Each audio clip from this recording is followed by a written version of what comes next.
Hey guys, today I'm going to be reading another chapter of Winnie's Great War.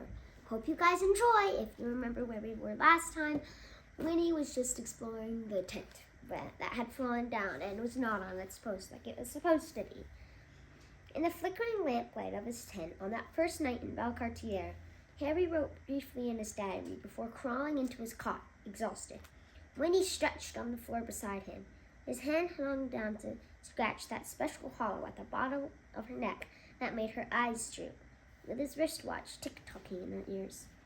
"Some of the men are saying we'll win the war and be home by Christmas," he said. "You'll like Winnipeg, Winnie." Yerbere yawned, thinking she felt at home already. It was a very nice den. "I pray they're right," Harry said as he put out the light. August 27th, 1914. In Camp Valcartier, orderly officer of the day.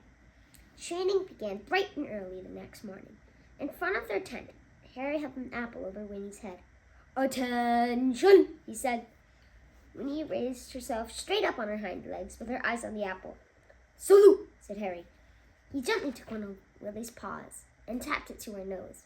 Her feet staggered beneath her. "Salute," Harry said again. She swatted herself in the face and knocked herself over. "Oops." "Attention," said Harry again. Sir Reginald came trotting up with Colonel Currie on his back. The steed nodded to Winnie in an official sort of way. "Lieutenant Colburn," said the colonel when Harry saluted. "What do you think you're doing?" "Training our mascot, sir," said Harry. "Do you think training your mascot is more important than the training of our men?" "No, sir." "I should say not. We have a great deal of work to do to turn this mob into a proper army." "Yes, sir," said Harry. "Since you are so good at taming wild animals, I am appointing you orderly officer of the day. As orderly officer, you are responsible for ensuring all the men of the 2nd Canadian Infantry Brigade are properly turned out. Every button will be buttoned. Every salute shall be crisp.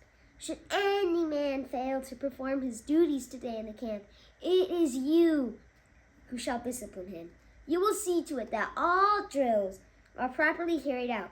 If so much as a hair is out of place, I expect it to be corrected."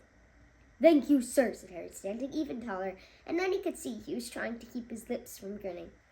Once Sir Reginald had carried the colonel away, Dixon's big gray-furred head poked out of a nearby tent. "How about that?" he said. "Our Harry is orderly officer of the day." The first bugle blew. "All men at attention!" shouted Harry, rousing the boys from their dens. In the days that followed, Winnie went with Harry on his rounds. She strutted proudly beside him in her new uniform.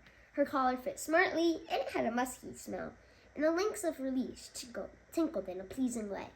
They never made it through camp without somebody or another stopping them, saluting Lieutenant Colburn and saying, "Winnie, attention, salute!" She loved being near Yerbere. It was full of apples.